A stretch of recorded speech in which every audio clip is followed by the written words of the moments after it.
lunch because we have to get the AGM also going. So basically, Truck, the first... is an advocate and general manager for licensing at ICASA. So the purpose of this track is to look at questions around self-regulation. Is that a sustainable model? What is the model?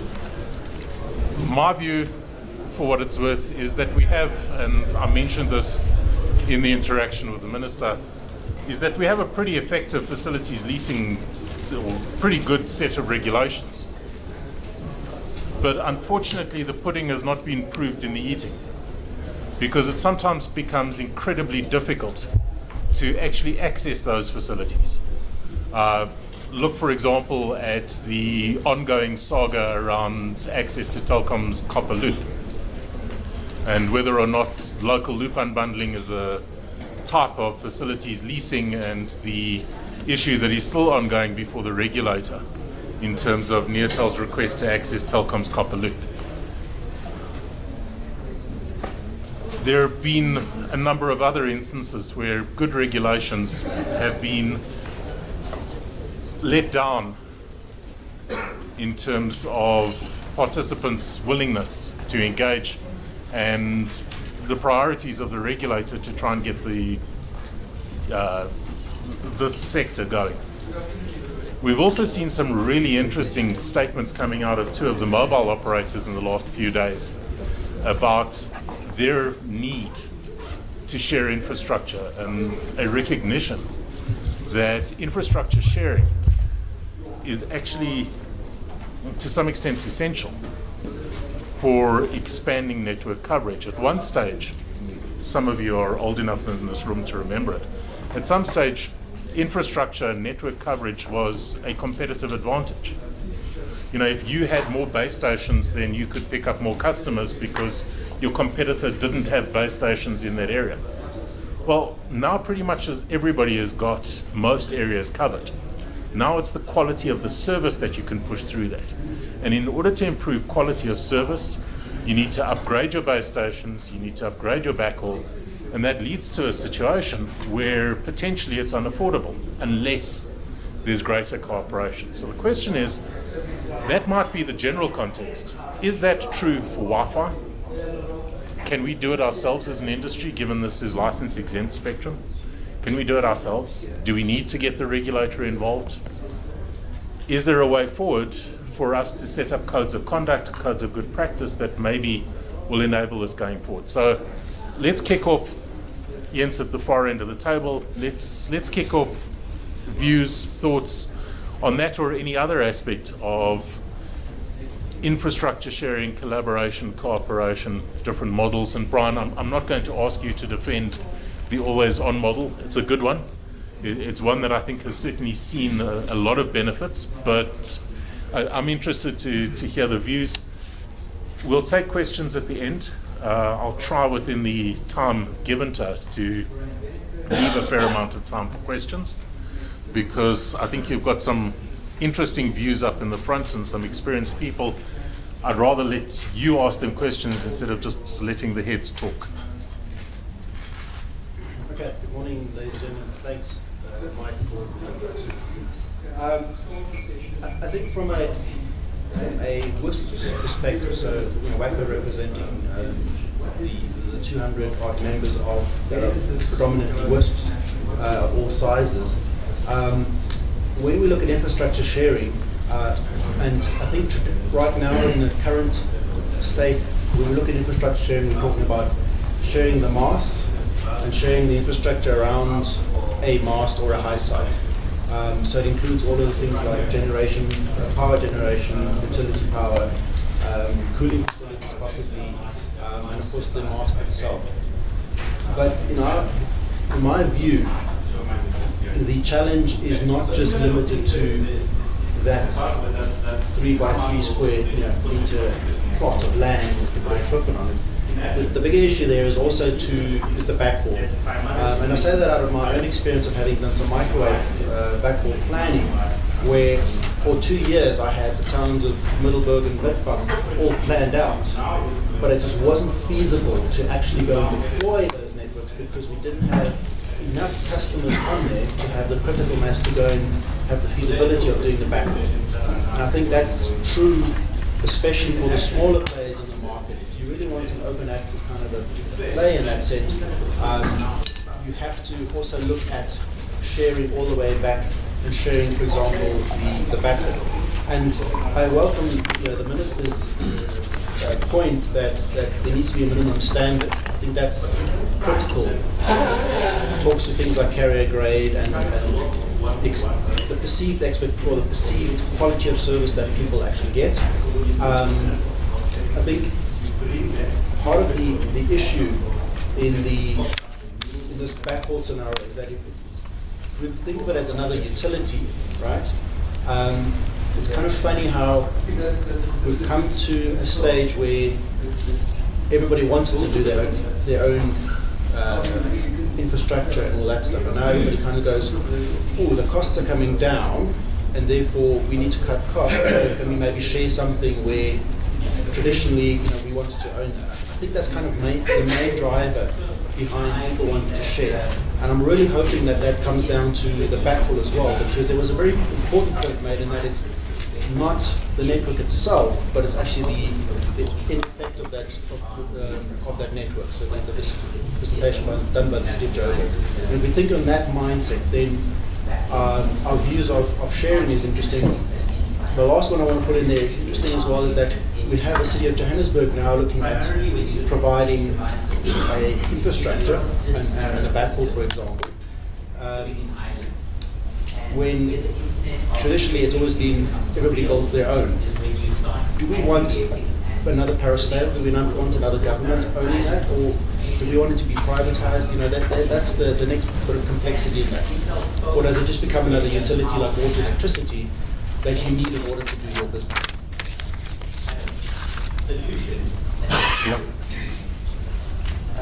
I think from our side, I'm just going to talk on three main issues. One, self-regulation. I'm just going to talk a bit on offload, and I'm going to talk on what Jens has just talked about now, infrastructure sharing. I think on self-regulation, I think there's no doubt. I think most people in this room will agree that the course we have started on self-regulation is a course that we ought to stick with. That is, in South Africa, Wi-Fi is not licensed, but it is not unregulated. So it is regulated, but it's not licensed. And I think that's the course we need to stick with, and that's the best practice that we've seen in Europe, in the States, and in other emerging markets. I think what has been the biggest problem in South African market is the proliferation that we have seen, both in the 2.4 and in the 5.8, which are the two separate bands that use Wi-Fi. I think one of the biggest turn-offs right now that you find at the level of interference that you get in both bands because of the number of operators that operate in those bands. If you think about it, in South Africa, one of the biggest, and this is true in the world as well, one of the biggest areas of innovation when it comes to wireless devices that we've seen is in the Wi-Fi space. And that is purely because of the unlicensing. Everybody is able to test stuff there, and everybody is able to go commercial there without much of the high cost of entry that you find when it comes to licensed spectrum.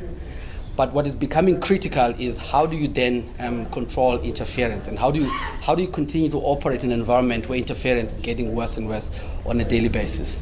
You would know, for instance, that your garage door works on 2.4, and your microwave at home works on the same frequency. So there's a whole range of machine-to-machine stuff that works on those frequencies, not just your end devices that we use to access the normal Wi-Fi. So what do we do in order to be able to deal with that as a challenge? Not a challenge in the future, but as a challenge that we're confronting now. Because I can tell you now, we can talk about offload. Mobile operators will always be reluctant to offload to Wi-Fi in instances where they know that quality of service is not one of the things that can be guaranteed up front. And how do you guarantee quality of service in an environment where you can't control issues of interference? Now, one of the things that are unique about South Africa is that we lost a couple of years ago, as an example, to Wi-Fi. To WiMAX, sorry. And the reason South Africa didn't deploy WiMAX was because for the past decade, the regulator has not allocated any last mile spectrum in the high demand bands, i.e. 2.6.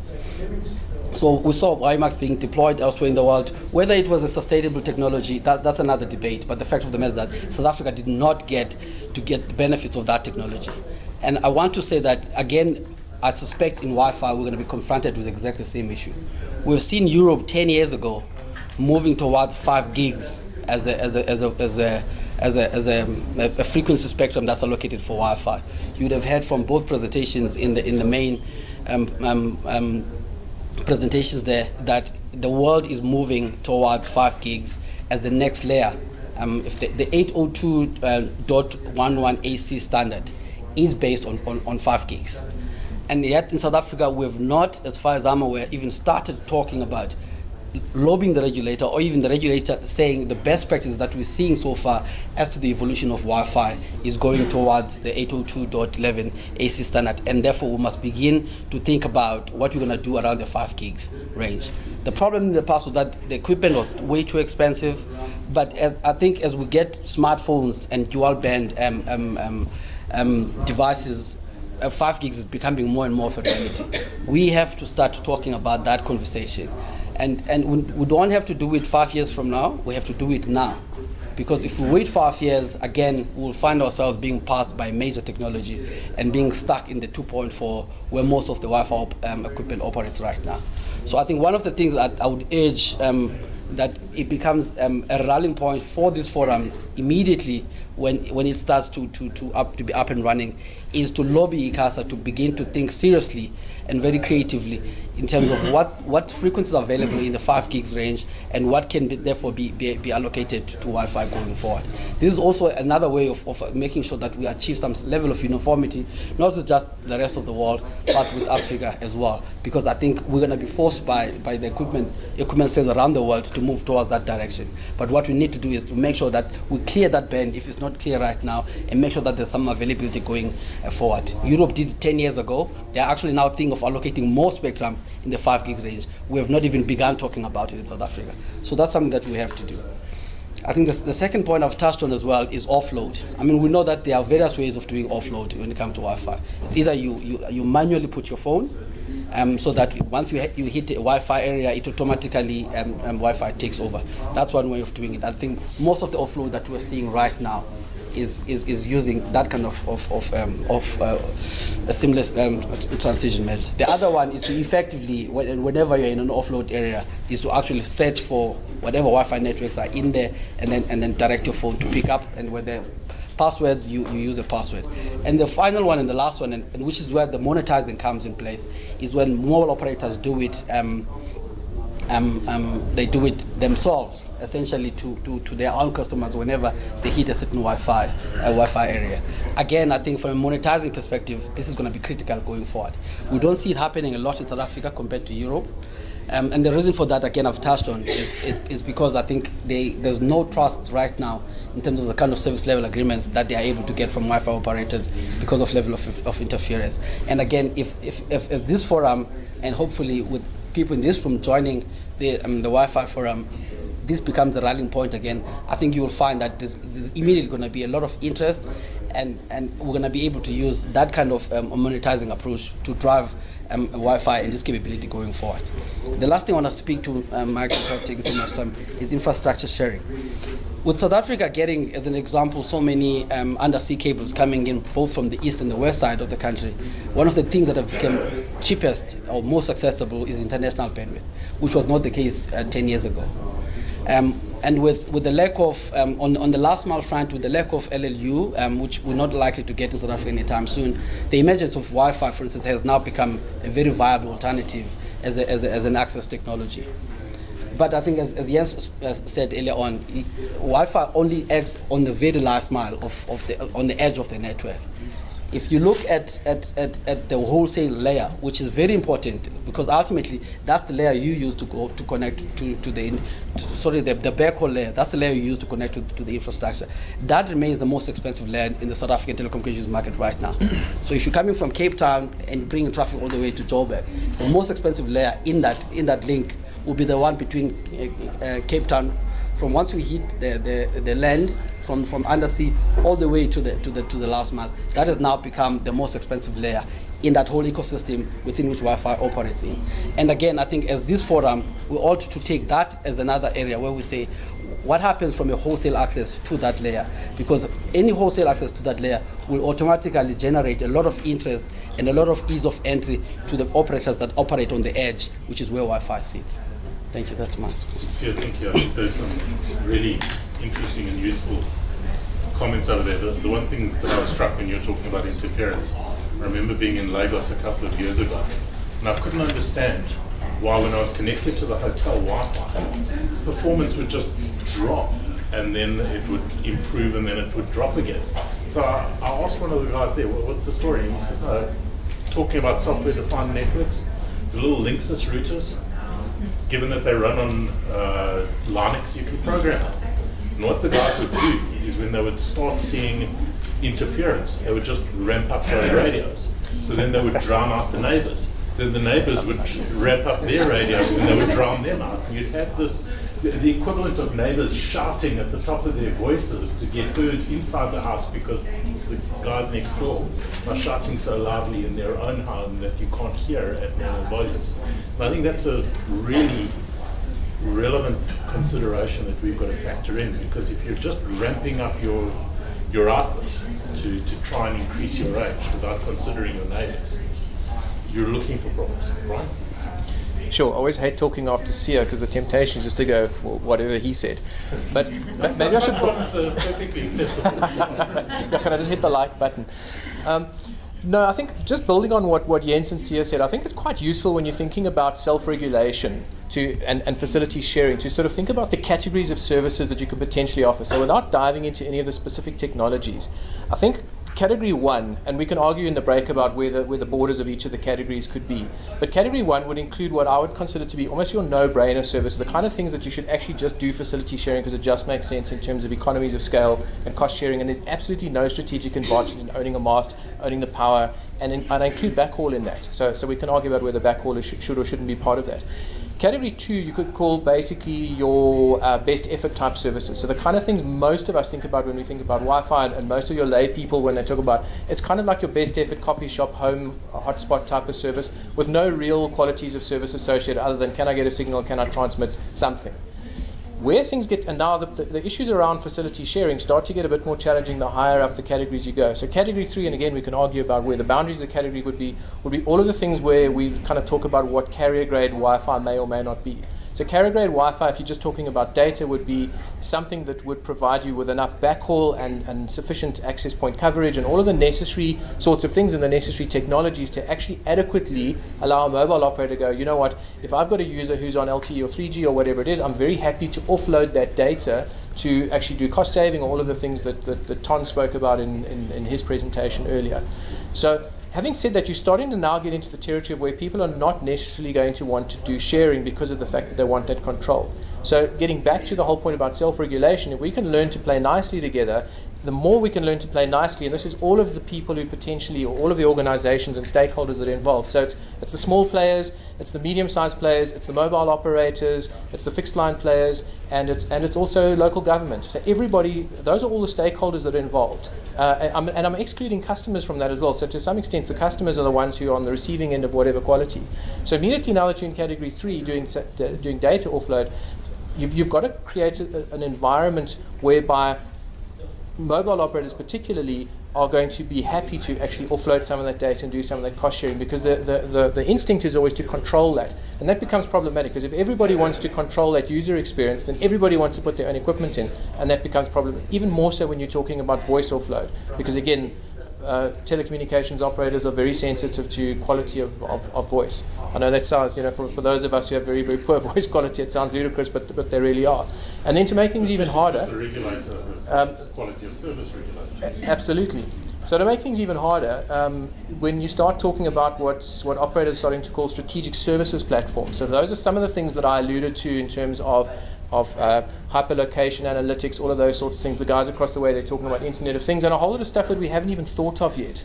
So call that category 4, and that potentially is going to be the hardest part if operators consider those to be strategically important to them. They're going to be less likely to want to self-regulate. So there are a couple of environments that actually offer us some really good models for self-regulation and how self-regulation could work. So keeping those categories in mind, Australia actually has taken a view that self-regulation, first of all, is, and full regulation, it's not a binary thing, it's a continuum. You kind of have self-regulation on the left, co-regulation in the middle somewhere, and kind of full regulation where everyone just gets told what to do and where to do it. And in order to get somewhere closer to between co-regulation and self-regulation, there's a whole lot of conditions that need to exist. And these were spelled out. Sorry, I sort of took some crib notes along here because I didn't have a good night's sleep and I knew I wasn't going to remember all of these. But some of them, you need a small number of players with relatively large coverage. So immediately we don't tick all of those boxes there, except possibly in the coverage space, particularly in the retail and other than what some of the municipal government and local governments doing around Wi-Fi. So the coverage part we tick, not the small number of players. You need a competitive market with low barriers to entry and no player with significant market power. Now that's true if you just take the view of wireless, but if as soon as you take the view of including mobile and all of those sorts of aspects into play, there are players with significant market power who could really bully players. So we don't tick all those boxes either. You need homogeneity of products, and I would argue that we actually do within those categories that I just described. And you need common industry interest or a collective will, if you like, of actually everyone actually getting together collectively and understanding that we kind of take a better together type model where it actually helps all of us to do this properly ourselves, or else they're going to be winners and losers, as opposed to everybody winning, a kind of win-win situation. And then last thing is you need some form of incentive. So you need some sort of common good, and again, that's the point of, is if we do this all together and we get this right, it actually helps everybody. And then potentially that's the carrot side. The stick side would be, possibly just threat of government intervention, saying, you know what, we're actually going to regulate, change legislation, regulate these scarce resources, which is a frequency bands, and actually just make sure that somebody does this right, and it may not be you. So I think those are the considerations that you have to play when you talk about both self-regulation and facility sharing, and it's sort of one way of looking at it. Brian, any thoughts on that? Well, maybe I'll throw that to Norman as well, just to consider. In terms of then the question of potential anti-competitive activity, because as much as you're talking about homogeneity of product, collective interest and incentive, is then there not an incentive to divide the market and indulge in cartel-like behavior, potentially even to keep the prices artificially high? So just something to think about. As a lawyer, I do confess to being a lawyer, it's something that always scares me. As soon as you talk about common interest, the question of competition law and anti-competitive behavior just wanders at the back of my mind. Norman, and just again, I wanted to thank Norman for stepping in at the last minute after a number of changes and his willingness to engage. But Norman, your comments, your thoughts? Thank you very much, Mike. I think the vision is very clear. We need fast internet. That's what broadband is all about. We can use the big words of broadband, but it's simple put, we need fast internet. And that is what is good for the country. That is what is in the public interest. And the government has already set out the broadband targets for 2020 to 2030. And that is what we need to work towards. So the question then becomes, in this area of self-regulation, what role can this forum play in achieving or in assisting to achieve the targets which are set in the broadband policy, the South Africa Connect? From the regulatory point of view, it has already been indicated the Wi-Fi operating the license exempt spectrum on a non-interference, non-protection basis. The issue that we, as a regulator, always guard against is to avoid harmful interference. Is also to ensure that there is quality of service that can be offered to the consumers. The question that I want to pose is that taking into account the limitation of the Wi-Fi today in terms of the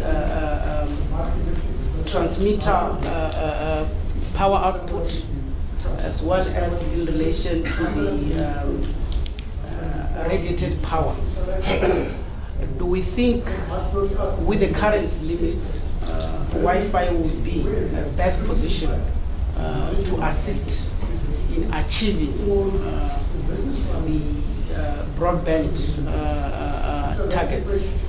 Or are there some consideration that needs to be made for some increase of the current power, which might be looked at if it is technically feasible or possible? The minister has already spoken about that the department is working on the infrastructure or the rapid deployment guideline. That is what the authority is awaiting. As you might be aware, in terms of the legislation, that policy needs to come first before the regulator can come up with the necessary regulations. But of critical importance is what has been indicated in the morning, that there are still issues in relation to the right of ways and the approvals, which needs to happen at local government or at the environmental departments, which is something which needs a holistic approach. It's not only an issue which can be dealt with by one organ or one entity, but jointly that is something that can be able to be addressed. In relation to the issues of roaming, we appreciate that one of the objects of this forum would be to provide regulatory inputs. And we take it that it is not only going to be at the regulation making process, but it can be an open engagement at any time when a particular issue arises, which the members are of the view that it needs regulation, so that those issues can be considered by the regulator. So as you might be aware, the regulator, before they set any prices, firstly we are required to embark into what is called the market inquiry and determine whether or not there are any anti-competitive behaviors, and then we come up with the appropriate remedy to deal with the anti-competitiveness that we have identified.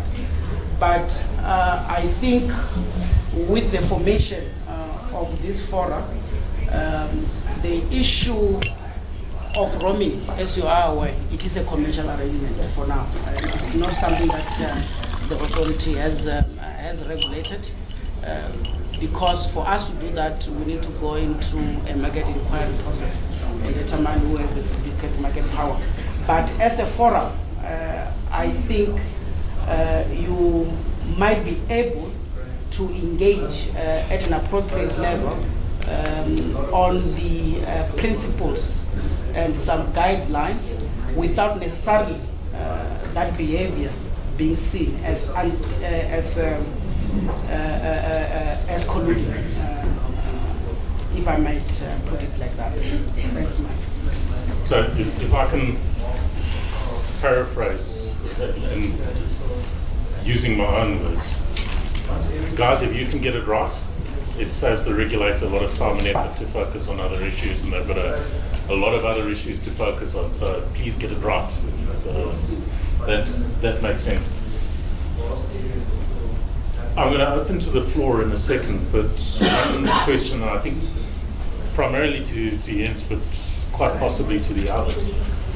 I noticed a comment about shared backhaul, shared physical infrastructure. Do you think the growth of the tower company model is likely to see changes in the way that we're doing things? Do you think that the tower cos are going to move away from just purely offering infrastructure for mobile operators to hang their transmitters, but are going to start moving into the other operator type environment? Where do you think that process is going to lead? And then another question, again, it's been touched on, does cities getting involved in actually building infrastructure go outside their mandate? Shouldn't they just be providing an enabling environment, possibly dark air, rather than dark fiber or lit fiber to let people carry on? You know, do cities need to build masts and towers, or do they simply need to give way leaves and permissions and speed up the environmental process so that people can build and let the market determine? So I'm keen to hear if anybody has a strong view over there. Okay. No? Any suckers willing to take it? So yeah, I'll take some of it. I think one of the things that always surprises me when I'm dealing in my previous life, I've dealt a lot with high site rentals and convincing landlords that you want to put your radios up there and that kind of stuff. And I think the part that always almost scared me a little bit was that the high site owners would say, well, we don't want certain people up here because they cause interference with each other, and then we have to get involved in the spectrum management thing, and we don't understand spectrum. And it's scary in a sense because that's supposed to be the regulator's job. It's not supposed to be a landlord's job. So what we've done from a WAPA perspective is actually come up with soon to be published high sites best practices. So as to kind of do two things. One of them is to provide a guidance to our members, but also provide a guidance to a landlord on what he or she should be thinking about when they wanting to rent out their tower or their building as a high site. You talked about dark air, yeah, same kind of thing. It's actually really, spectrum is assigned by the regulator, and it ought to stay that way. Purely for the fact that you just the tools and the science, the engineering behind managing spectrum isn't something that I think should fall into anything smaller than a national body, a government body like a regulator. Okay, and city-enabled high sites, that I think is a great idea. I think when we talk about that, what does it mean? Does it mean that the city makes their buildings available? That could be part of it. I think what would be more interesting is if cities actually came up with reasonable sort of even best practice guides or things to say to landlords, these are the things that we'll allow and these are the things that we won't allow. So that there's again, it comes down to a minimum specification to say this is, if you want to make your building a high site, these are the things that you need to consider. That might actually be a plausible thing to do.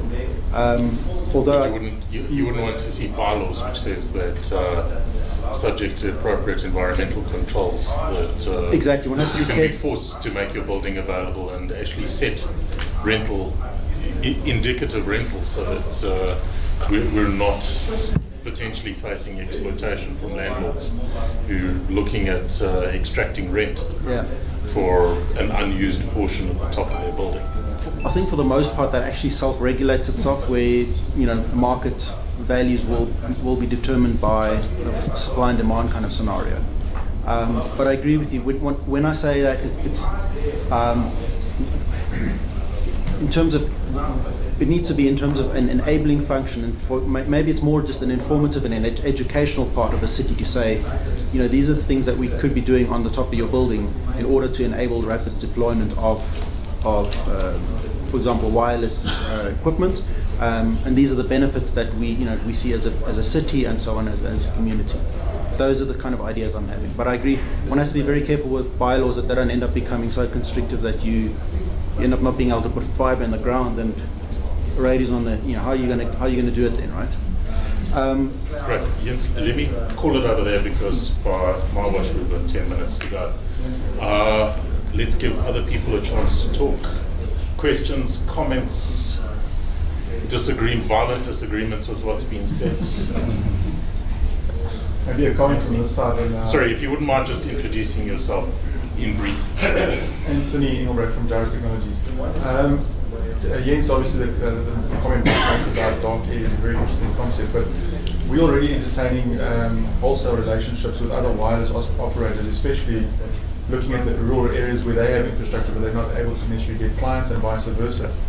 And I think, so instead of having to put up extra infrastructure on the high side and creating all this wonderful interference, we actually use their services. Obviously the challenge there is, are they capable of carrying the service that you need from them to get your customer, or are they running inferior technology, or are they running very proprietary technology is also a consideration. But I think it's a very interesting model, and it actually lends itself to a lot of cooperation rather than competing on frequency on high sites. Because at the moment, let's be honest, in some of the areas where some of the masters are rented, it's a joke. So that's why, from WAPA's perspective, we've got a code of conduct, which is very important to our members. Actually, then can hang up the certificate to say we abide by the code of conduct of WAPA. So that's an important aspect. The other interesting thing there, again, it comes down to a minimum specification, and I think that's something that associations can actually do, is to say these are the sort of minimum specifications that you need to do.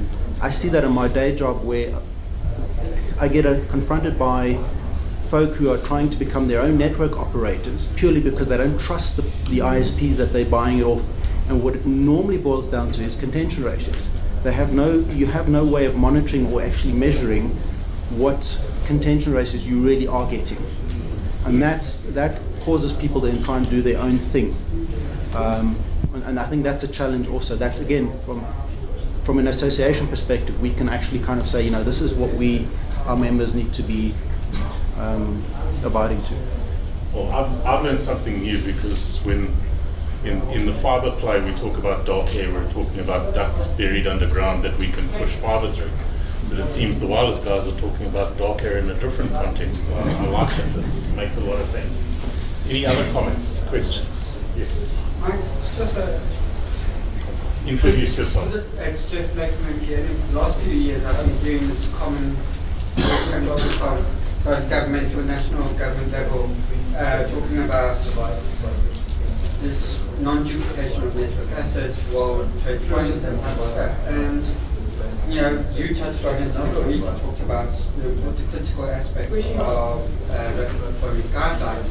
The Chief Solani isn't here. The question is often for him. Now, it's very wide. You had 900 kilometers of fiber put through.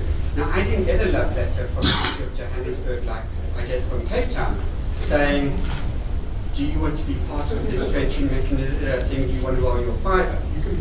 So, for a large part, where they say you should share and build once, the same local authorities are not providing that type of access. So my question, if Zulani was here, was not only will you make that fiber open access, will you provide access to that duct if I want to roll out my own fiber? I think it's a vital question, but we're getting slightly off the wireless topic. I'd like to engage with you because that's my passion as well. But I suppose the commensurate approach is also true when it comes to the wireless and Wi-Fi approach. Yes. My name is Fumani from on that note, there's an extra to afford companies that can take to utilize The duct or the fiber? Well, that's great to hear. So then I suppose the next question is, while they may be significant operators, they're one of how many? What's the number at the moment, Norman? 479 licensees who are allowed to roll out their own infrastructure. So where are the 497 other operators in terms of the exercise? The second thing is, so accessing duct is one thing, but what the colleagues are talking about is, what about buying power?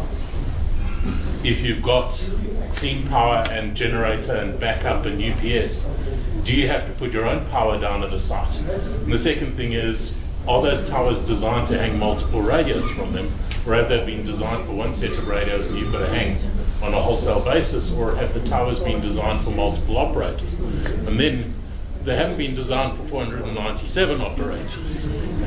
So what's a reasonable number? How do you design a tower, not knowing exactly who's going to want to come there, and what rules do you set?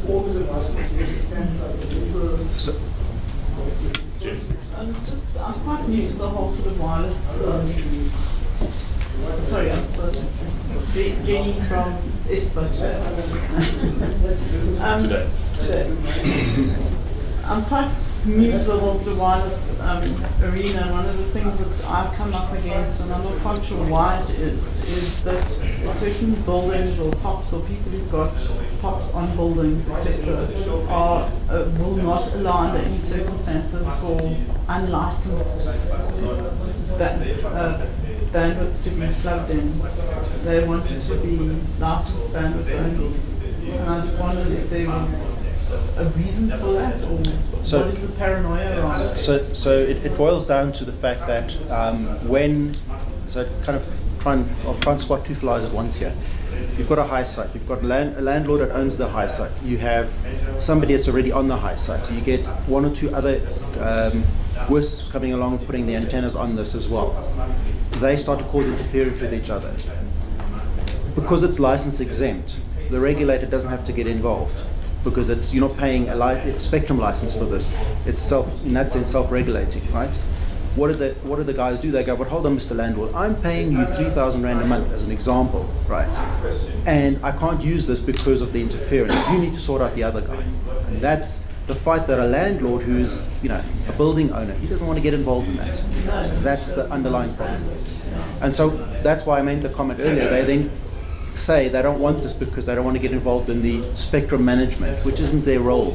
And then it becomes a problem because businesses can't set up Wi-Fi. Can I ask though for a little bit of discipline in the discussion, because it's not unlicensed, and Norman and Sia both touched on this. It's license exempt, but it's still regulated.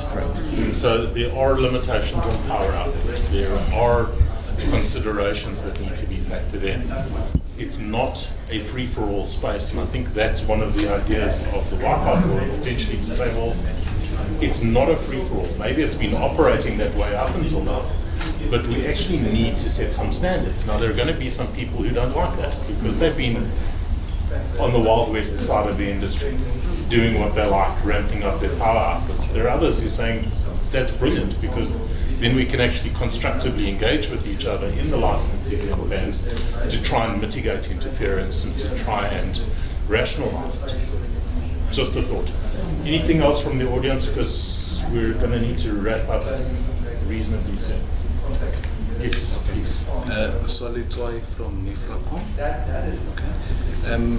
Still on the issue of this infrastructure sharing, I just want to find out, based on the vision, the 2030 vision of the broadband, covering a certain area by 2030, and looking at creating those Wi-Fi hotspots and everything all over, I just want to check whether the municipalities will be involved in that, in a sense that they've got a whole lot of infrastructure like street lights and poles all over the streets and things like that.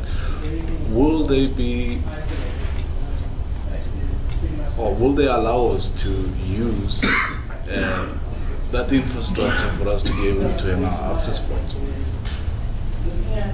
He wants to grab that one. Because we've seen at some comments. Why don't we pick on Norman, given that the facilities leasing regulations apply to licensed operators that don't apply to other infrastructure holders? What protection can we get as operators that we can actually make use of infrastructure that's ideal for deployment, but which is sitting, and I think the point that was raised earlier as well, that potentially may be based on a business model engaged by a municipality or local government. They may choose a direction which is not open access and which actually prejudices other operators in favour of a designated operator. Yes, this question is linked to the previous question, which was asked. It was a broader one as to whether or not the municipalities should be allowed to be providing the network.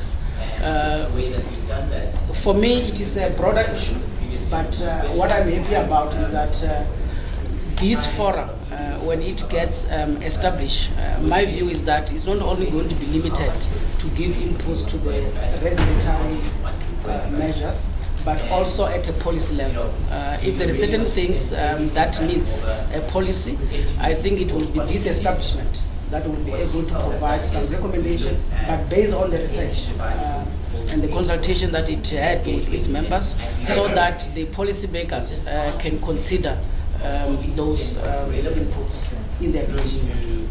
Well, Anita, firstly, I saw you had your hand up, but secondly, a lot of what's being discussed at the moment is actually backhaul and Wi-Fi, not specifically, backhaul and fiber, not specifically Wi-Fi. So how do those of us who are playing in both spaces, and how do those of us who want to be in the wholesale space providing backhaul but don't really want to get into the access services via Wi-Fi, how do we engage? Do you think that the Wi-Fi forum is the right place to do that?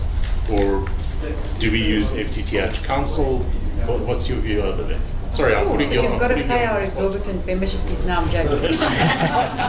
No, I've never heard you call them exorbitant. No, they're not. They're not. We're actually not. No, and they're 100% tax exempt. Let me just put that up. No, I think it's, Mark, I really think that there's a big area for industry associations to come together and spend time together.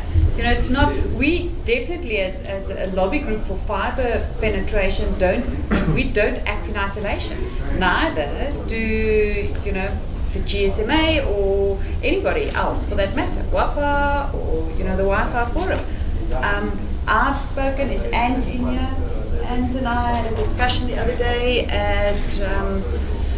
to say, you know, maybe we should come together, and Ellie and I have had this discussion as well. Why don't we have a day event or a 2-day event where the industry associations come together and, you know, decide on our projects, how we can you know, work closer together, and how we can have a united front and a united voice to ICASA, to the DTPS, and take our comments and information, you know, back to them. Can I still ask that question? Yes, of course you can. I wanted to ask anybody in the panel, because I don't understand this. Who owns the mast? Who's the landlord? Could be you. Well, no, I think. Yeah. Yes. I think the challenge are the one stakeholder nobody's really mentioned other than Jens a few times is the property owners and some of the powers that there was I think it was a 2012 judgment. There was a company, a small CC against MTN, which kind of weakened some of the, I think it was Section 22 of the EC Act, if I'm not mistaken. You guys are the lawyers. I respectfully disagree. Okay. I think it confirmed it.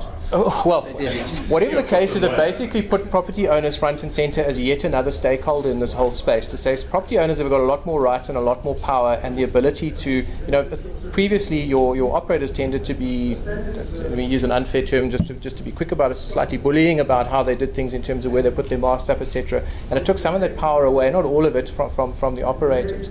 I think the real challenge here, though, just if I can make myself unpopular for a second, is that if everybody seems to want to be an operator here, and that's what causes most of the problems. If we could all step back and say in certain places where people already have an arrangement with a property owner, if people already have infrastructure in place, if we could find a way to set minimum standards against some of those categories that I spoke about earlier, against the sort of very basic services, the backhaul, the power, etc., the very basic best effort services, and in fact the carrier grade services as well. If we could get all of that in place, limit the number of total operators that are out there, force the operators that are already in those spaces, and there are a number, to be wholesale providers, so wholesale open access providers on a completely open access basis. You don't solve the entire problem, but you shortcut a lot of the issues that we're going to be squabbling forever if everybody wants to be an operator. Everybody wants to do their own backhaul, their own power, put their own space on the mast, compete in the spectrum, all of those sorts of things. If you can get past those issues and say somebody already has an arrangement with the landlord already, and now we're not going to go and fight that one, they've already got coverage, But what we can do is, as long as they meet a certain set of minimum standards that can actually support the services, because actually at the end of the day, the money is not necessarily in the network side and the backhaul, etc. We all know that that's an absolute cutthroat game.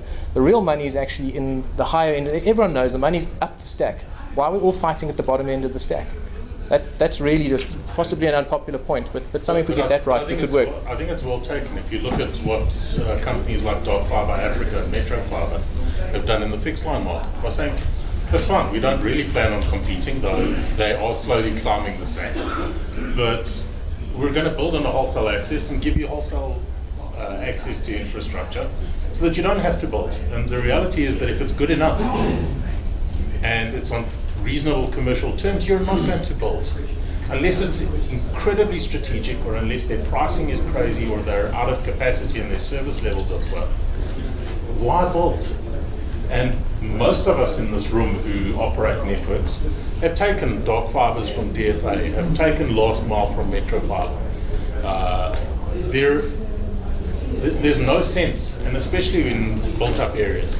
Rural areas is different, because there you've got to try and drive economies of scale and shared infrastructure, but you've got a question as to, will everybody come on board? Because if you don't, you may not have the economies of scale of actually building. And that's where potentially the state has a role. Well, let me give the panelists, if they've got any final comments, 30-second wrap-up if anybody wants to take the opportunity. Okay, I'd like to quickly answer that question about putting your Wi-Fi on a mast. Let's take it back to Wi-Fi. You wanted to put Wi-Fi on street poles, for example. I think it's part of for the associations to come up to say, right now the technology allows a Wi-Fi AP to have X amount of SSID. So that's a maximum amount of sharing that's going to be possible here. And a homeowners association or even a local municipality might consider and say, we will only allow one Wi-Fi access point box on a street pole, otherwise it's going to look ugly. That's the kind of stuff we need. The risk is that 5 years or 10 years from now, technology may have changed so much that rule is no longer plausible. And you're saying an industry association can provide input to local governments, so that they don't necessarily have to codify that standard, but rather they can refer to a best practice guideline which the Wi-Fi Forum develops and which can be updated more regularly, because we know that government works on a more slow basis because they have to engage with their voters. And if anything, that best practice is something that the regulators can use as a principle to guide them. Very useful points. I think as a closing point on my side, I think a point was made earlier on that Wi-Fi is license exempt, but it's not unregulated. I think let's take this forum as a beginning of the end of the Wild Wild West days, that we need to coexist, that in order for Wi-Fi to be attractive, in order for mobile operators to think about offload on Wi-Fi, we need to make it attractive. And this forum has to be the platform to begin to speak about how do we make Wi-Fi attractive, how do we coexist, how do we not blow each other out of the hotspots that we occupy, so that we can be a trusted alternative. Wi-Fi is not a competing technology, it's a complementary technology. Even if you're talking mobile, it is a complementary technology to that. Let's find a way to coexist, not just with other Wi-Fi operators, but with other last mile or access technologies. And this forum must be the basis for us to take that process forward. Yeah, I'll echo what Sia said there, and just take it back to the concept of self-regulation. Why are we talking about self-regulation? Why you don't want to go to full regulation? Co-regulation is fine. Self-regulation is more efficient. It allows you to be more agile, and it allows you to actually share collective knowledge instead of having these little silos and constantly having to, sort of run off to the regulator to check if you're allowed to do certain things. So self-regulation, or as close to self-regulation as can be, is a panacea, and it's something we want to try and aim for. And then I'll just reiterate my last point is we can short circuit a lot of these problems by focusing on a wholesale open access model, as opposed to everybody wanting to be the operator, everybody wanting to own every single aspect of that infrastructure layer. And if everyone can focus more on providing services higher up the stack, we can actually start kickstarting a lot more innovation and services and doing the sorts of things that are happening that we're overseas. We don't even need a crystal ball and figure the stuff out ourselves. The models are actually all out there in the rest of the world, and we're all fighting down at layer 1 and layer 2 of the stack. Thanks, Mike. From ICASA side, we would appreciate that at an appropriate time, if the Wi-Fi forum members, you can make them to commit not using frequency which are falling outside the license exempt without having a spectrum license for Wi-Fi, and also to use the frequencies which are inside the exemption bands in accordance with the technical parameters. Useful comments. So, last comment from mine, and it touches back a little bit to what Brian was talking about in his presentation, is I think that a lot of landlords, a lot of cities for that matter, are stuck in a very old business model of pay-per-use. When in fact we need to move to a business model of attracting people to our cities and towns, or retaining talent in our cities and towns. You know, the comment that was made was the one. If you're a software developer living in Soweto, you've got to drive through to Johannesburg in order for you to actually access facilities which allows you to get decent cloud access. It means that people migrate. It means that talented, intelligent, income-earning people move. If you want to retain talent, you've got to provide this connectivity. If you want people to come to your mall, you need to offer them, and to stay there so that they can spend more money, you need to offer them the conditions that are conducive to it. What you don't want to do is drive operators away or force operators into similar rent-seeking models because your rental is so high. And I think that's another important area of education involving the regulator, involving national government, is to say, how do we break some of these existing business models because they're entrenching patterns of behavior that are not progressive. Thank you all for attending. We had lunch, and if I recall Raj correctly, we're back at 2.